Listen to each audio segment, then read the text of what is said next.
दिल चीज़ क्या है आप मेरी जान लीजिए, दिल चीज़ क्या है आप मेरी जान लीजिए, बस एक बार मेरा कहा मान लीजिए। नाज़रीन, मैं हूँ बिस्मिल आफ्ताब आलम और आप देख रहे हैं उर्दू हिंदी नॉलेज चैनल। आइए, जो सिलसिला चल रहा था उसी सिलसिले में आगे बात करते हैं। और आज से जो टाइम है वो घटा करके 5 बजे के बजाय 3 बजे से अब ये वीडियो रोज़ आया करेगी आपके सामने। कल जो मैंने शेर पढ़ा था वो शहरयार साहब का शेर था। पत्थर की तरह बेजान सा क्यों है, जो शेर था। आज का पहला सवाल और कुछ चर्चा करता चलूँगा। उससे पहले, एग्ज़ाम कभी भी हो आपको सिर्फ तैयारी पे ध्यान देना है। पेपर कब होने वाला है इससे कोई मतलब नहीं, पेपर होगा ज़रूर। और आप एक बार में एक ही टाइम पर कम समय में पूरी तैयारी नहीं कर सकते। लिहाजा वीडियो 1-2 घंटे डेली देखिए, उसमें से जो नहीं आता उसको क्वेश्चन को नोट करते रहिए। बस अभी तक यही काम करते रहिए जब तक यूपी का आयोग नहीं बन रहा है। लेकिन वीडियो खूब देखिए, मैं ये बात फिर से कह रहा हूँ, यही आपको फ़ायदा दिला सकता है। किताबों से इतनी चीज़ें जो होती हैं वो गडमड हो जाती हैं।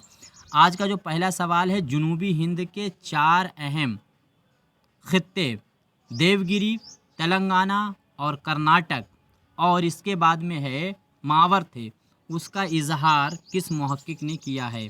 यानी इन चारों खित्ते का इजहार किसने मुहक्किक ने किया है, ये सवाल आज का है। दूसरी बात, जब दक्कन की बात आई है तो एक चीज़ और याद रखिएगा। अगर आपसे मुल्ला वजही की पैदाइश, पहली बात तो मुल्ला वजही से ख़ास चीज़ें बहुत ज़्यादा नहीं पूछी जाती हैं, लेकिन फिर भी उनकी पैदाइश आपको याद रखनी है और इंतकाल उनका याद रखना है। दूसरी चीज़, उसने मुल्ला वजही ने कितने बादशाहों का दौर देखा था, ये आपको अच्छे से जहन में रखना चाहिए। इब्राहिम कुतुब शाह याद रखिएगा, मोहम्मद कुली कुतुब शाह, मोहम्मद कुतुब शाह और आखिर में अब्दुल्ला कुतुब शाह। और अगर किसके दरबार का शायर मुल्ला वजही है तो आपका आंसर सही होना चाहिए मोहम्मद कुली कुतुब शाह। तो ये आपका आंसर सही होना चाहिए।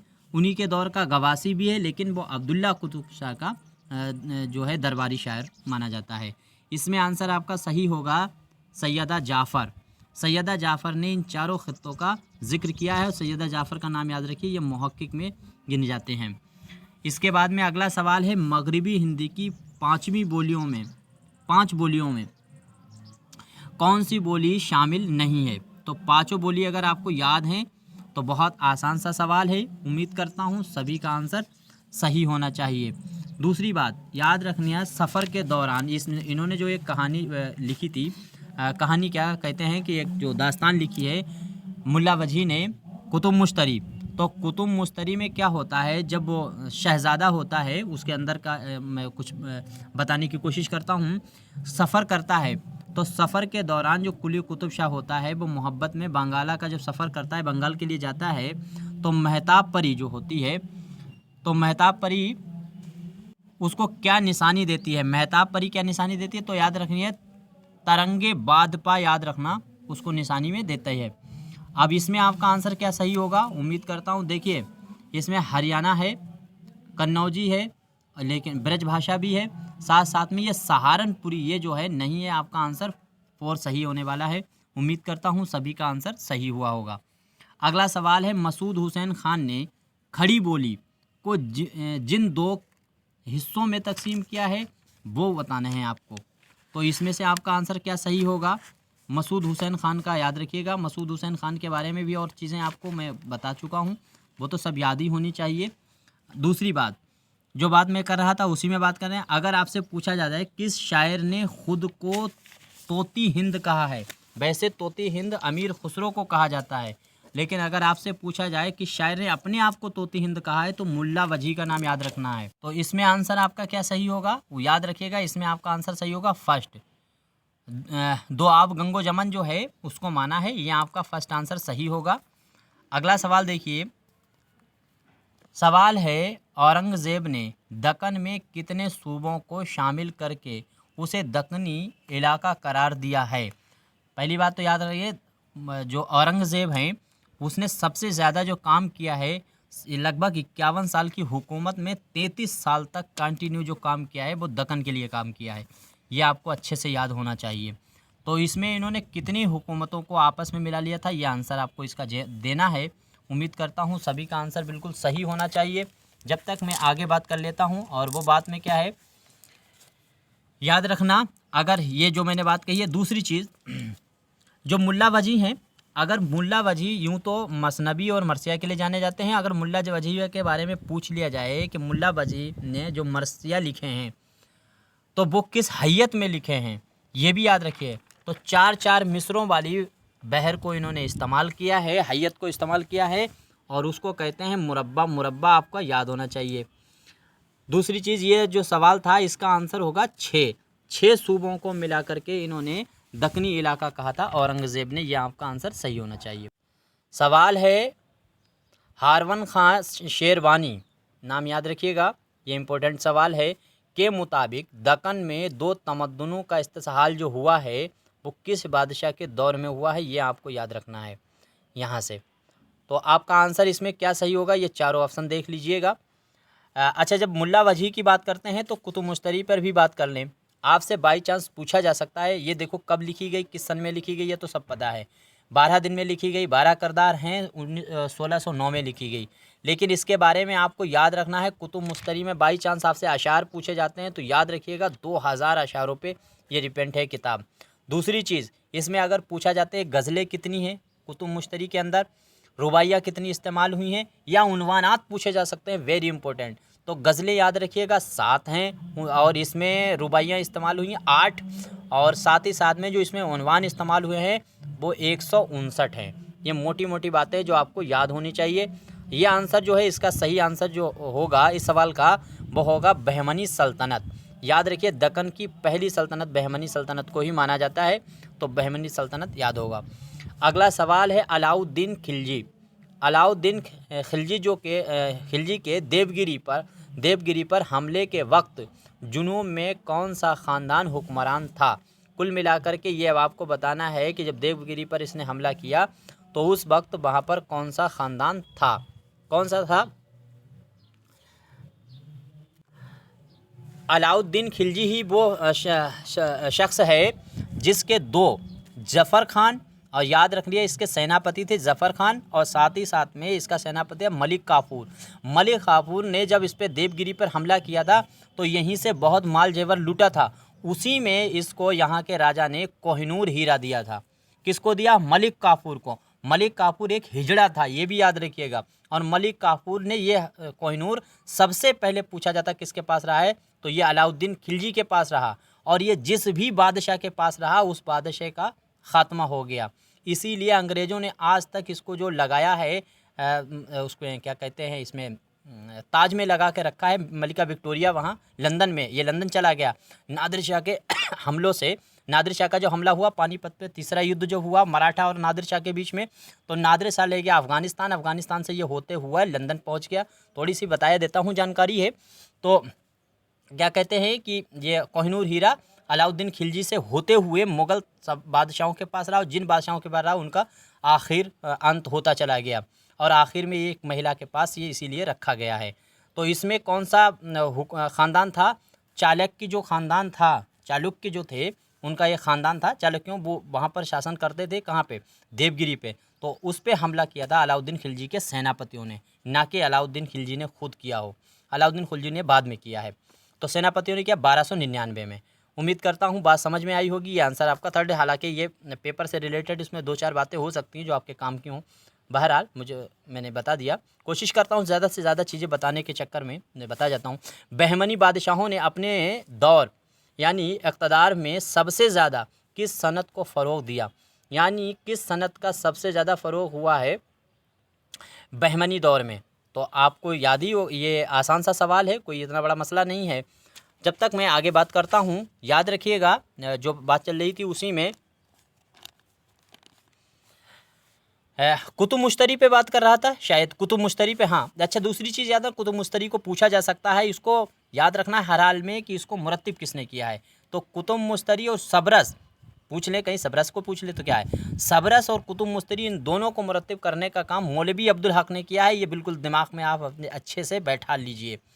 अच्छा, एक चीज़ और भी है कुतुब मुश्तरी के बारे में, अगर सुर्ख यूँ रंग आसमानी लिए, ये शेर याद रखिएगा, कई बार पूछा है, सुर्ख यूँ रंग आसमानी लिए कि खिलियाँ कमल फूल पानी लिए। ये शेर किसका है? तो कई बार कहीं विकट कहानी का लगा देते हैं बच्चे, कहीं सहरुल बयान का, कहीं क्या। पहली बात तो ये सहरुल बयान और गुलजार नसीम का नहीं है, ये याद रखिए, ये कुतुब मुश्तरी का शेर है, आपको याद रखना। इसमें क्या आंसर सही होगा? 29 का आपका आंसर उम्मीद करता हूँ सभी का सही होना चाहिए। आंसर सही होगा फर्स्ट, पारचाए बाकी जो है वो याद रखिएगा। इस तरह का सवाल जो है, ऐसे सवाल आ सकते हैं, इसको आप अपने पास नोट ही कीजिएगा। देखिए कितने क्वेश्चन दक्कन से उठाए गए हैं। आदिल शाही दौर में फ़न मौसीकी पर लिखी हुई किताब का नाम बताना है। तो फ़न मौसीकी पे लिखी हुई किताब आपको आदिल शाही दौर में याद रखना है। आदिल शाही दौर में जो किताबें लिखी गई हैं उनमें सबसे अहम और ये कि बादशाह की ही लिखी हुई है, तो कौन सी है? इब्राहिम आदिल शाह सानी ने जो किताब लिखी थी, उनको जगत गुरु कहा जाता है। उस किताब के अंदर मौसीकी और संगीत की तमाम बातें बयान की गई हैं। इसीलिए मैं दक्कन को थोड़ा जहन में ले करके ही आपसे बातें भी कर रहा हूँ।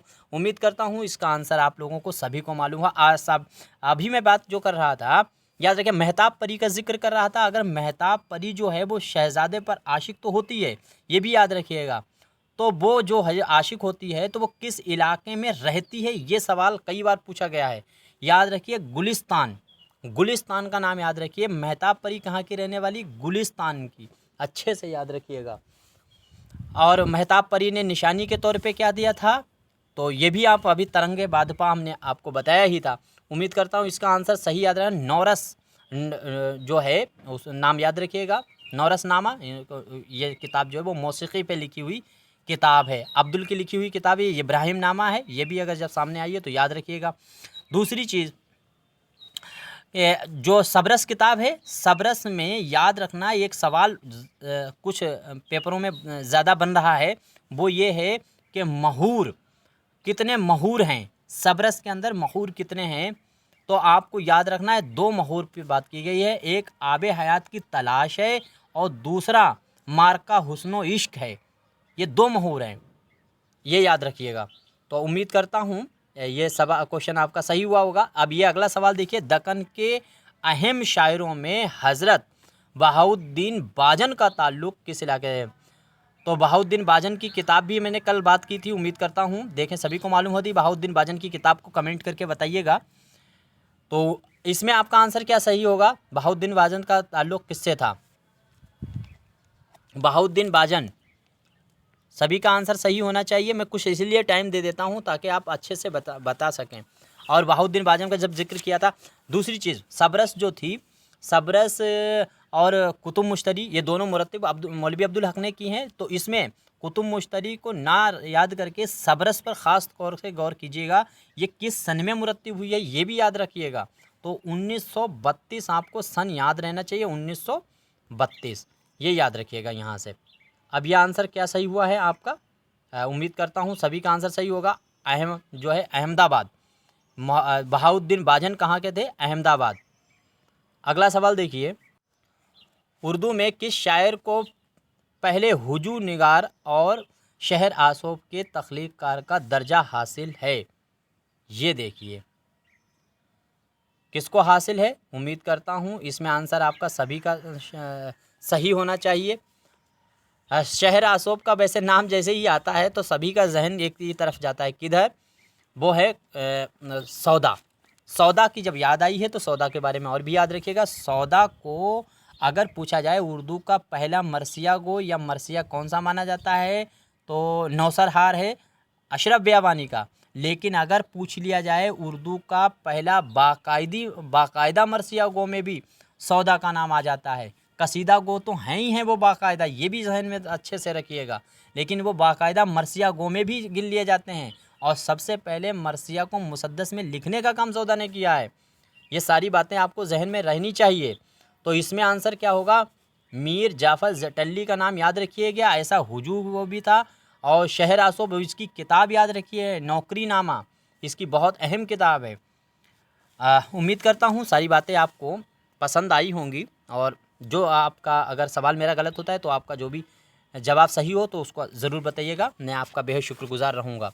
सवाल देखिए, मिर्ज़ा मज़हर जाने जाना को उर्दू अदब में किस वजह से अहमियत हासिल है? तो किस वजह से अहमियत हासिल है ये बात आपको बतानी है। मिर्ज़ा मज़हर जाने जाना को अच्छे से आप जानते ही हैं। मिर्ज़ा मज़हर जाने जाना पहले ऐसे शख्स थे जिन्होंने इहाम गोई की सबसे पहले मुखालिफ बने और सबसे पहले इसके ख़िलाफ़ तहरीक चलाई इस्लाह ज़बान में, ख़ास तौर से उसकी मुखालिफत की। उसके बाद तहरीक इस्लाह ज़बान शुरू हुई और उसमें ख़ास काम किया इस्लाह ज़बान में, वो नासिख ने किया है। ये भी साथ साथ में याद रखिएगा। अब इसमें आंसर आपका क्या सही होगा? 32 का 32 का आंसर दीजिए। सभी का सही होना चाहिए, एक आसान सा सवाल है। तो मज़हर जाने जाना क्या है? इसमें आप आंसर क्या होगा? माहिर लिसानियात इसको माना जाता है। इम्पोर्टेंट क्वेश्चन है, इसको नोट कीजिएगा, नोट डाउन ज़रूर कीजिएगा। दूसरी चीज़ याद रखिए कि बजही जो हैं, बजही मुल्ला बजी की जो सबरस है, उस सबरस में एक सवाल और, वो बस याद रखिएगा हर हाल में। सवाल ये है कि उसमें मुल्ला बजही ने सबरस में इश्क के ऊपर अफसाने लिखे हैं, उनकी तादाद कितनी है? गहरा सवाल है। तो याद रखिए वो 11। अब 11 का फैक्ट भी याद रखिएगा। पतरस बुखारी के मज़ामीन में कितने मज़ामीन का जो मौजूद है उसमें कितने मज़ामीन हैं? 11। और इसके साथ साथ में ये भी याद रखिएगा एक चादर मैली सी जो है वो कितने हिस्सों पर तकसीम की है? तो वो भी नाबिल लिखा गया 11 पे ही।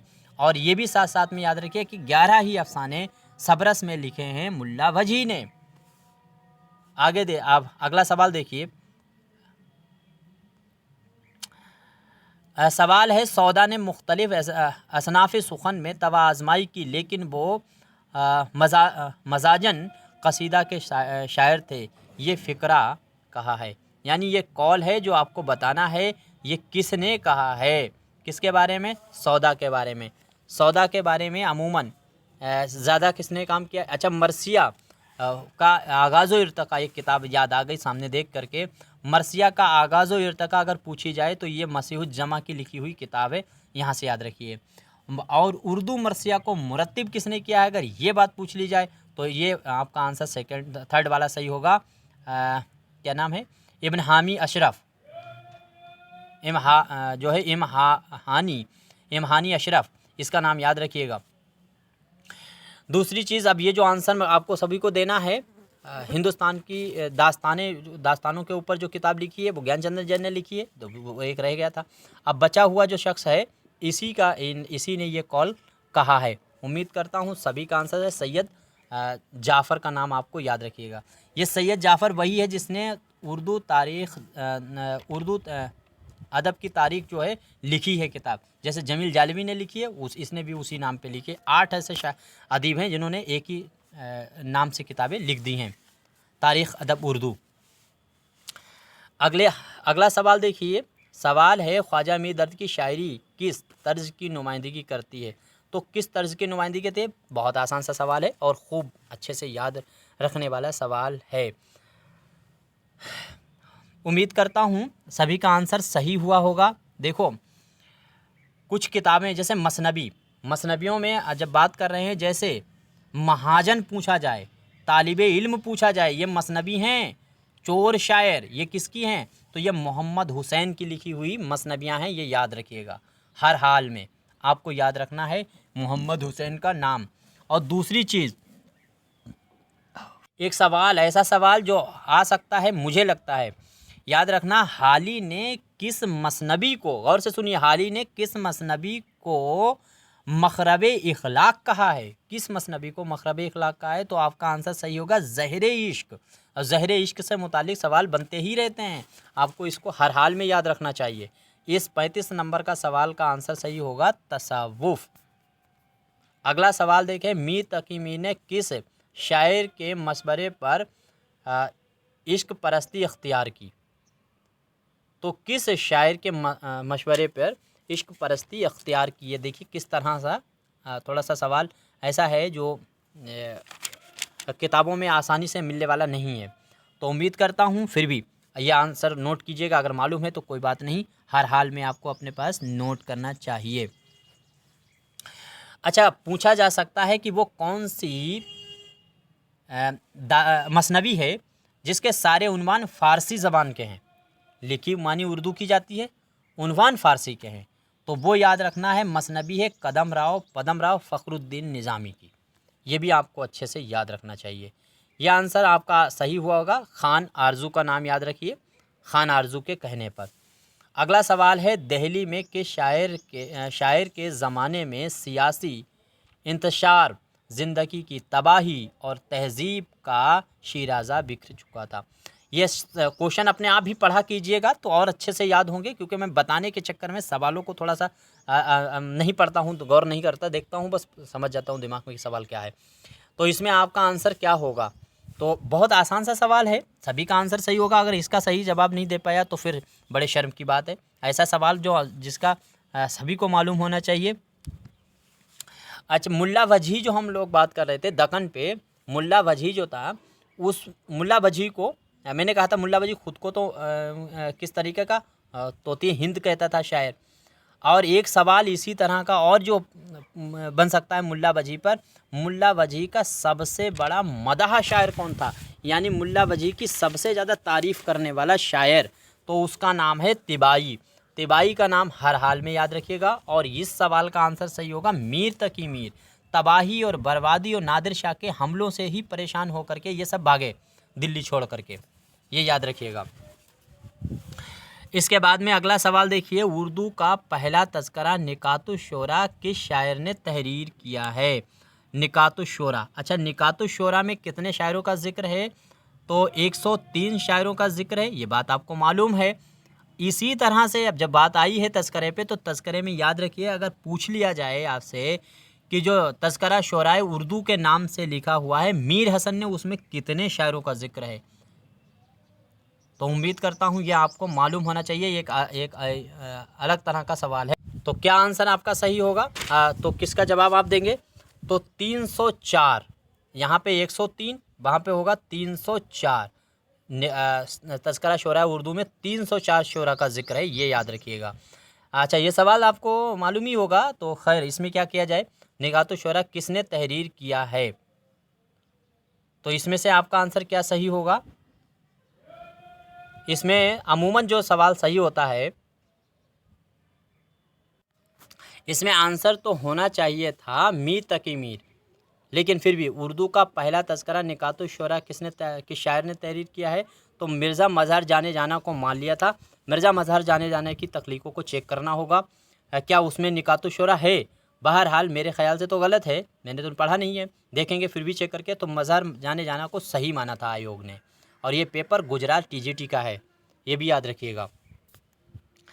अगला सवाल देखिए, सवाल है मीर की गज़ल को कौन से रस की शायरी का नाम दिया गया है? ओ, कहने का मतलब कितने रस होते हैं? 8 रस होते हैं। विवस्त होता है, करुण होता है, रुद्र होता है, ये हिंदी में होते हैं, संस्कृत रस है, पाणिनि ने इनका जिक्र किया है अच्छे से। तो इसमें क्या करा गया है, आपको बताना है मीर तकी मीर की। तो करुण रस का मतलब होता है रोने धोने की बात करना। करुण का मतलब होता है अंदर से जो दर्द बयान किया जाए, उसको करुण रस कहते हैं। तो इसमें क्या है, आप पहले ये देख लिए, कथा रस, रूप बंगाल, या फिर श्रृंगार रस, या फिर पंग रस। अब इसमें भी देखिए आयोग ने इसको श्रृंगार रस माना है। श्रृंगार रस का मतलब होता है मिलन, और श्रृंगार रस जो होता है वो 2 तरह का होता है, एक मिलन रस भी होता है, श्रृंगार रस उसको कहते हैं, और एक जो होता है जिसमें हिज्र की वियोग रस भी कहा जाता है। तो श्रृंगार वियोग सही होना चाहिए, या इन्होंने सिर्फ श्रृंगार लिख दिया है। श्रृंगार का मतलब होता है विशाल, और वियोग का मतलब होता है जुदा होना या हिजरत कर जाना। तो यहाँ पर जो श्रृंगार रस इन्होंने माना है, वो इनको यहाँ पे या तो ये लिखना चाहिए श्रृंगारे हिज्र लिखना चाहिए, या फिर जो है फ़िराक लिखना चाहिए, श्रृंगार फ़िराक, और वियोग या तो हिंदी में लिखना था तो श्रृंगारे वियोग लिखना चाहिए था। श्रृंगार रस, अब खैर आपको इतनी बात याद रखनी है, श्रृंगार रस 2 तरह का होता है, जिसमें जिसकी शायरी में महबूब से मिलन की बात हो, वो होता है श्रृंगार रस यानी विशाल वाले। और अगर वियोग श्रृंगार की बात कर दी जाए, तो ऐसी शायरी जिसमें बिछड़ने से, महबूब से दूर रहने के और दर्दो गम की बात की गई हो। तो मीर की शायरी दर्दो गम है, तो वियोग श्रृंगार होना चाहिए सही, लेकिन इसमें आंसर वियोग है नहीं, तो श्रृंगार रस को ही आपको लगाना होगा, बाकी सारे आंसर गलत ही है। अगला सवाल है, फोर्ट विलियम कॉलेज का क़याम कौन से सन में हुआ? फोर्ट विलियम कॉलेज का आपका क़याम बताना है, किस सन में हुआ? 8 मई 1800 में हुआ है। आपका आंसर थर्ड होगा। दूसरी चीज़ आपको याद रखना है, जब मैं बात कर रहा हूँ तो फिर ये भी याद रखिए कि अगर आपसे बाई चांस पूछा जा सकता है, एक मसनवी और है चंद्रबदन माहियार, बुक किसकी लिखी हुई है? चंद्रबदन माहियार। तो आपको बताना है मुकीमी की। और चंद्रबदन माहियार में किस्सा लगभग पद्मावत का बयान हुआ है, और पद्मावत की सेम कहानी तुमको नसर में देखना है तो फसाना अजाई में मिल जाएगी, और नज़म में देखना है तो फजली की वारामासा में मिल जाएगी, यानी विकट कहानी में। ये सब गड्ढ-बड्ढ एक दूसरे की देख करके लिखी हुई है, क्योंकि चूँकि मैंने ये सारी किताबें पढ़ी हुई है तो इनकी कहानी लगभग एक जैसी है। तो चंद्रबदन माहियार को याद रख लेना। चंद्रबदन माहियार जो है मुल्ला दाऊद की किताब से देख करके इसको कहा जाता है, लिखा गया है।